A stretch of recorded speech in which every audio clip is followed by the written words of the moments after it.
நீங்கள் நல்லா இருப்பீங்க. நாம் பெற்றோர்கள் செய்த பாவம் அது பிள்ளைகளுக்கு சேருமா அப்படிங்கிற ஒரு சிந்தனை. ஒரு ஊரில் பெரிய ஒரு பணக்காரன், அவன் கஞ்சன். அவனுக்கு வாய்த்த மனைவியும் அதை விட மோசமானது, கஞ்சம்.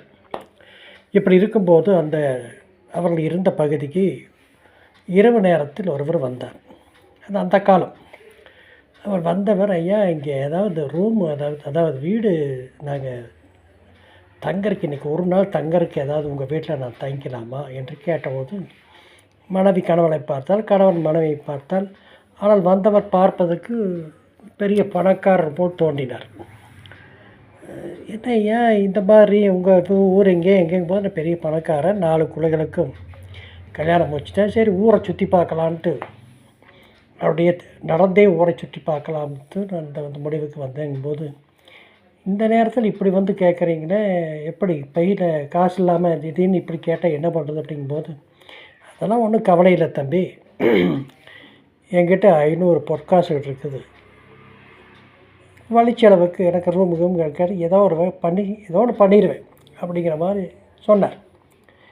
அப்போ 2 பேர் கணவன் மனைவி 2 பேரும் கஞ்சமாச்சா, இந்த பணத்தை எப்படியாவது அவகிட்ட எடுக்கணும்னு சொல்லும்போது அவர் இவங்கிட்ட சொல்லிட்டு படுத்தார்.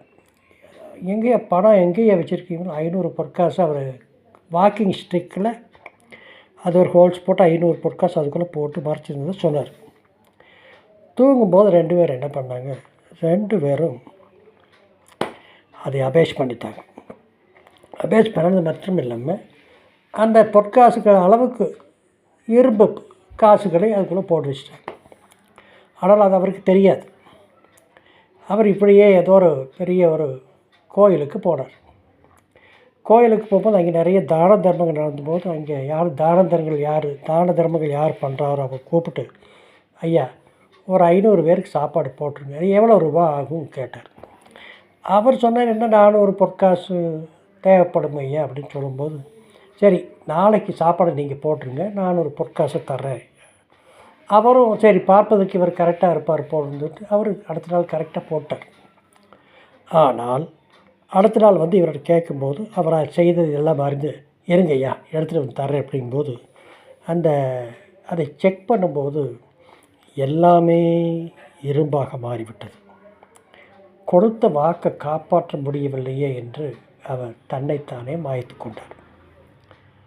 அதே வேளையில் அந்த சாப்பாடு போட்டவர் ஏதோ இவருக்கு யாராவது ஒருத்தர் வேண்டாத செய்திருக்கா என்று மாத்திரம் சொல்லிக் கொண்டிருந்தார்கள். இது அவர் பணம் வாங்கி கொண்டு வேறொருவருந்து பணம் வாங்கிட்டு வந்து அந்த சாப்பாட்டை போட்டார். அவர்கிட்ட போகும்போது எனக்கு 1 வருஷத்துக்குள்ள கடன் அடைக்கணும், நீ என்ன பண்ணவையோ எது பண்ணியோ தெரியாது. இதே வேளையில் எந்த வீட்டில் தங்கியிருந்தார்களோ அந்த வீட்டில் அந்த கஞ்சன் இருக்கிறாரு, அவருக்கு நீண்ட நாட்கள் குழந்தை இல்லாமல் இருந்தது. இவர் ஏதோ அப்படியே கோயிலாக போகும்போது அவர் சொன்னார், எனக்காக வேண்டிக் கொள்ளுங்கள். கரெக்டாக வேண்டிக் கொண்டது. இவர் போய் இறந்த மறுநாள் ஒரு குழந்தை அவங்களுக்கு பிறந்தது. மறுநாள் குழந்தை பிறந்தது. ஆனால் குழந்தை எப்பேற்பட்ட குழந்தையாக இருந்தது, கஞ்ச பிசினாருக்கு ஆப்போசிட்டாக இருந்தது. ஆனால் ஏதோ ஒரு வகையில் அவன் சாப்பிட்ட சாப்பாடு அவனுக்கு தொண்டையில் பிடித்து கொண்டதால் காப்பாற்ற முடியவில்லாமல் இறந்து விட்டான். அப்பொழுது தான் தெரிந்தது, ஐயோ நாம் தவறு செய்தது நிமித்தம் இப்படி ஆகிவிட்டதோ என்று தெரிந்தது. அதே வேளையில்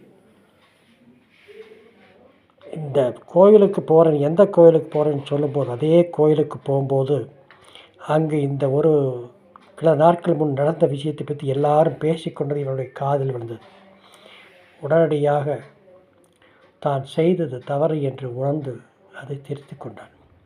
அப்பா அம்மா செய்த பாவம் மகனை பழி வாங்கியது. நாம் செய்கிற சில தவறுகள் நம் குழந்தைகளை பாதிக்காத அளவு என்றும் உண்மையாக நடப்போமா என்று கூறி லைக் பண்ணுங்கள். இது கதையல்ல, நடந்த உண்மை சரித்திரம்.